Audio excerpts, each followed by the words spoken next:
तीन बातें स्त्रियों को कभी मत बताना। नमस्कार प्रिय दर्शक बंधुओं, एक बार फिर आपका स्वागत है आपके अपने चैनल प्राचीन सच्ची कहानियां यूट्यूब चैनल में। दर्शक बंधुओं, आज की ये कहानी बहुत ही ज्ञानवर्धक और रोचक सिद्ध होने वाली है।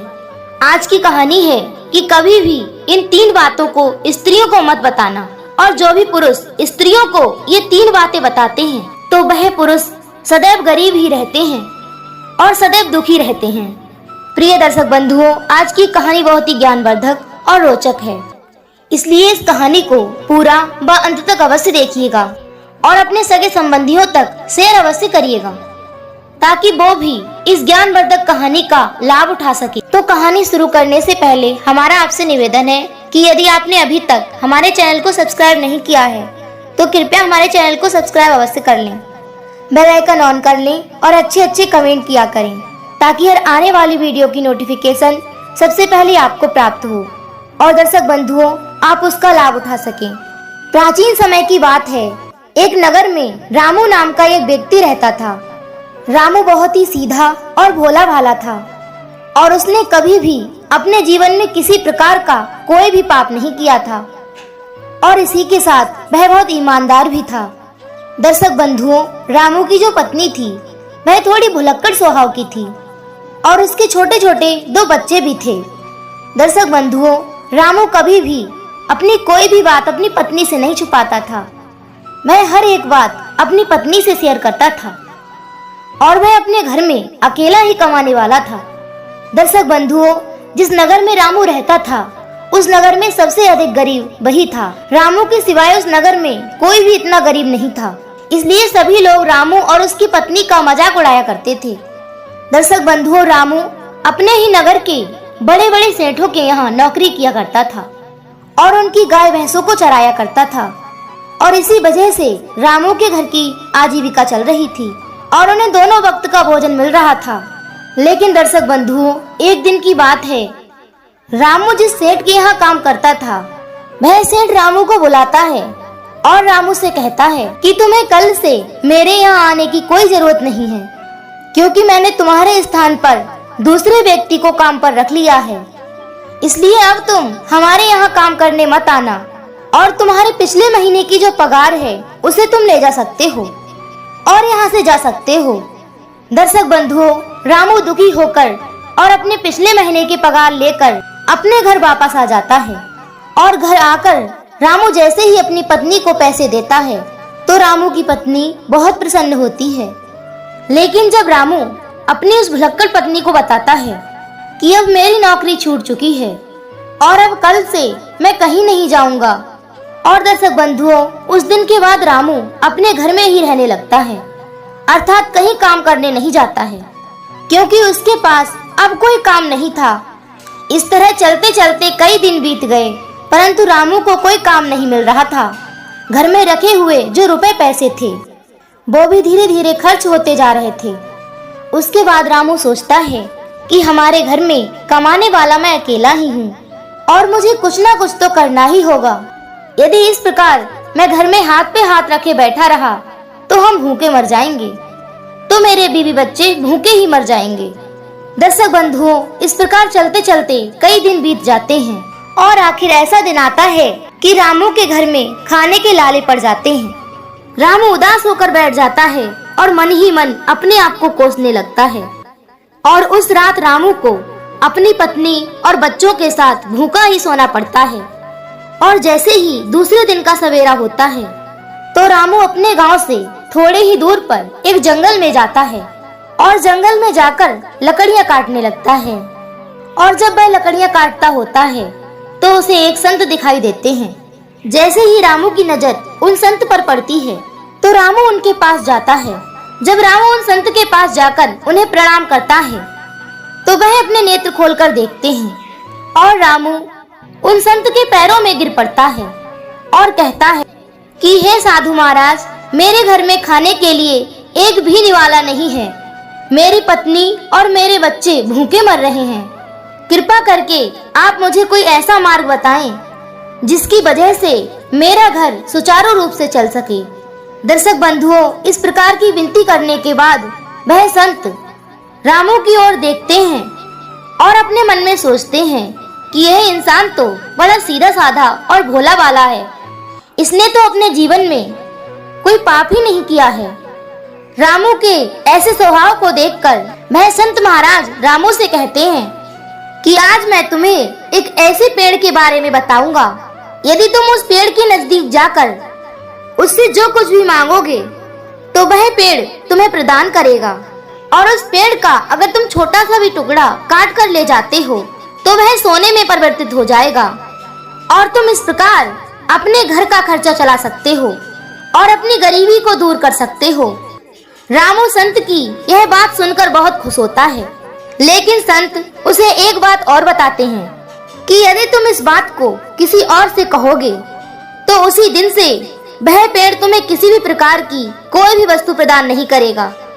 दर्शक बंधुओं, रामू बहुत ही सीधा साधा था। संत की बात सुनने के बाद रामू उनके बताए हुए पेड़ के पास जाता है, और पेड़ के पास पहुंचते ही रामू को सबसे पहले अपनी पत्नी और बच्चों की याद आती है कि उसके बीवी और बच्चे भूखे हैं। तो रामू उस पेड़ से सबसे पहले एक बोरी चावल मांगता है, और जैसे ही वह उस वृक्ष से एक बोरी चावल मांगता है, वहां चावल की एक बोरी प्रकट हो जाती है। फिर रामू वहां से वह बोरी उठाकर ले जाता है और अपने घर पहुंच जाता है, और तब उसकी पत्नी और बच्चे भोजन कर पाते हैं। दर्शक बंधुओं, उस दिन तो रामू ने अपनी पत्नी को यह बात नहीं बताई कि वह चावल कहां से लाया है, और इसी तरह से रामू दूसरे दिन फिर उस वृक्ष के पास जाता है, और उस वृक्ष के पास जाकर 5 सोने की मुद्राएं मांगता है। और जैसे ही वह वृक्ष से मुद्राएं मांगता है तो वहां तुरंत ही 5 मुद्राएं प्रकट हो जाती हैं, और रामू वे मुद्राएं पाकर बहुत ही प्रसन्न होता है, और प्रसन्न होकर अपने घर की ओर चला जाता है, और घर जाकर वह अपनी पत्नी को वे 5 स्वर्ण मुद्राएं देता है। तो रामू की पत्नी भी बहुत प्रसन्न होती है और पूछती है कि तुम ये कहां से लाए हो। तो रामू अपनी पत्नी को संत के द्वारा बताई हुई सारी बातें बता देता है। दर्शक बंधुओं, रामू को अच्छी तरह से पता था कि अगर वो किसी को ये बात बताएगा तो वह चमत्कारी पेड़ उसे कुछ नहीं देगा, लेकिन यह सब जानते हुए भी वह अपनी पत्नी को सारी बातें बता देता है। लेकिन उसकी स्त्री बहुत भुलक्कड़ स्वभाव की थी और इतनी समझदार भी नहीं थी। वह सारी बातें अपने पड़ोसियों को बता देती है कि उसका पति कहां से धन लाता है, और जब अगले दिन रामू उस वृक्ष के पास जाता है तो वह वृक्ष रामू को कुछ नहीं देता है। रामू कई बार वृक्ष से कुछ न कुछ मांगता है, लेकिन वह वृक्ष उसे कुछ प्रदान नहीं करता है। दर्शक बंधुओं, और रामू निराश होकर खाली हाथ ही अपने घर लौट आता है। इसी प्रकार वह दूसरे दिन फिर वहां जाता है और उस वृक्ष से फिर कुछ मांगता है, लेकिन रामू के कई घंटों खड़े होने के बाद भी वह वृक्ष उसे कुछ नहीं देता है। तो रामू दुखी होकर अपने घर की ओर लौट आता है, और घर आकर अपनी पत्नी से कहता है कि हे प्रिय, आज मैं उस वृक्ष के पास गया था और मैंने उससे धन मांगा था, तो उसने मुझे कुछ नहीं दिया। कहीं तुमने मेरी बताई हुई बातें किसी और को तो नहीं बताई हैं? तुमने उस वृक्ष के बारे में किसी और को तो नहीं बताया है? दर्शक बंधुओं, रामू की पत्नी बहुत भुलक्कड़ स्वभाव की थी। रामू के सवाल पूछने पर वह कहती है कि स्वामी, जब मुझसे पड़ोसियों ने पूछा कि तुम्हारा पति कहां से धन लाता है, तो मैंने उन्हें सब कुछ बता दिया था। दर्शक बंधुओं, अपनी पत्नी के मुख से यह बात सुनकर रामू समझ जाता है कि इसीलिए वृक्ष ने उसे धन नहीं दिया था। रामू अपनी पत्नी को बहुत डांटता है और कहता है कि तुम्हारी इसी बेवकूफी की वजह से अब मैं उस पेड़ से धन नहीं ला पाऊंगा। दर्शक बंधुओं, इसी तरह से दिन बीतते जाते हैं। रामू ने उस पेड़ से जितना भी धन प्राप्त किया था वह सब धीरे धीरे समाप्त होता जाता है, और देखते ही देखते रामू फिर से गरीब हो जाता है, और एक दिन रामू की वही स्थिति हो जाती है जो पहले थी, और उसके घर में खाने के लिए एक भी निवाला नहीं बचता है। दर्शक बंधुओं, उसकी पत्नी और बच्चे फिर से भूखों मरने लगते हैं। तो रामू अपनी पत्नी से कहता है कि यह सब तुम्हारी वजह से हो रहा है, और इसमें गलती मेरी भी है। यदि मैं तुम्हें वो बातें नहीं बताता तो आज मुझे ये दिन नहीं देखने पड़ते। दर्शक बंधुओं, कहते हैं अब पछताए से का होए जब चिड़िया चुन गई खेत। इस प्रकार सोचकर रामू अपनी पत्नी को बहुत डांटता है। दर्शक बंधुओं, रामू फिर से उन संत की तलाश में जंगल की ओर निकल जाता है, परंतु रामू को वे संत कहीं नजर नहीं आते हैं। रामू उन संत को ढूंढते हुए जंगल में भटकता रहता है, लेकिन फिर भी वह संत उसे कहीं नजर नहीं आते हैं। और एक दिन जब रामू बहुत अधिक चिंता में एक पेड़ के नीचे बैठ जाता है, तो अचानक से वही संत उसके पास से होकर जा रहे थे। रामू देखते ही उन संत को पहचान लेता है और उनके चरणों में गिर जाता है और गिड़गिड़ाने लगता है और गिड़गिड़ाकर कहने लगता है, हे साधु महाराज, मुझे क्षमा कर दीजिए, मुझसे बहुत बड़ी भूल हो गई है। मेरी एक भूल के कारण आज मेरे बच्चे फिर से भूखों मर रहे हैं। मेरे घर में आज फिर से पहले के ही तरह अन्न का एक भी दाना नहीं है। रामू को इस तरह से रोते हुए देखकर साधु ने कहा, चलो मैं तुम्हें क्षमा करता हूँ, लेकिन आज मैं तुम्हें ऐसी 3 बातें बताऊंगा जो तुम कभी भी अपनी पत्नी को मत बताना। और जो पुरुष ये 3 बातें अपनी पत्नी को बताता है, वह पुरुष जीवन भर गरीब ही रहता है। वह संत रामू से कहते हैं कि रामू, यदि तुम इन 3 बातों को आज से ही अपने जीवन में उतार लोगे तो फिर से तुम्हारे अच्छे दिन आ जाएंगे और फिर से तुम्हारे पास उसी तरह से धन आने लगेगा। संत जी कहते हैं, पहली बात कि कभी भी किसी भी पुरुष को अपनी पत्नी को अपने कमाने का जरिया नहीं बताना चाहिए, क्योंकि यदि आप अपनी पत्नी को अपने कमाने का जरिया बता दोगे तो वह उस तुम्हारे कमाई के जरिए को पड़ोसियों को जाकर बता देगी। इसलिए कभी भी अपनी पत्नी को अपने कमाने का जरिया नहीं बताना चाहिए। और दूसरी बात, कभी भी किसी भी पुरुष को अपनी कमजोरी के बारे में अपनी पत्नी को नहीं बताना चाहिए।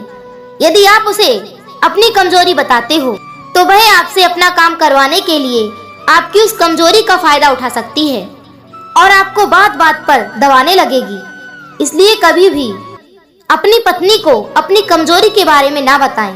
दर्शक बंधुओं, तीसरी बात वह संत रामू को बताते हैं कि कभी भी किसी भी मनुष्य को अपनी पत्नी को अपने अपमान के बारे में नहीं बताना चाहिए। अर्थात जो भी पुरुष अपनी पत्नी को अपने पूर्व में हुए अपमान के बारे में बताता है तो वह पत्नी हर बात पर, छोटे छोटे झगड़ों पर आपके उस अपमान के बारे में बोलकर आपको परेशान करेगी, आपको बार बार आपके उस अपमान का ताना देगी, क्योंकि स्त्रियां धर्म और काम से बंधी हुई होती हैं। दर्शक बंधुओं, इस प्रकार वह संत रामू को ये 3 बातें बताते हैं और कहते हैं कि ये बातें कभी भी किसी भी मनुष्य को अपनी पत्नी को नहीं बतानी चाहिए। तो आज की हमारी ये कहानी यहाँ समाप्त होती है। हम उम्मीद करते हैं आपको हमारी आज की ये कहानी जरूर पसंद आई होगी। यदि कहानी अच्छी लगी हो तो वीडियो को लाइक करें, कमेंट करें और अधिक से अधिक लोगों तक शेयर अवश्य करें। और यदि आपने अभी तक हमारे चैनल को सब्सक्राइब नहीं किया है तो कृपया हमारे चैनल को सब्सक्राइब अवश्य कर लें। फिर मिलेंगे इसी तरह की एक ज्ञानवर्धक कहानी के साथ। इसी के साथ दर्शक बंधुओं, राधे राधे, जय श्री कृष्णा।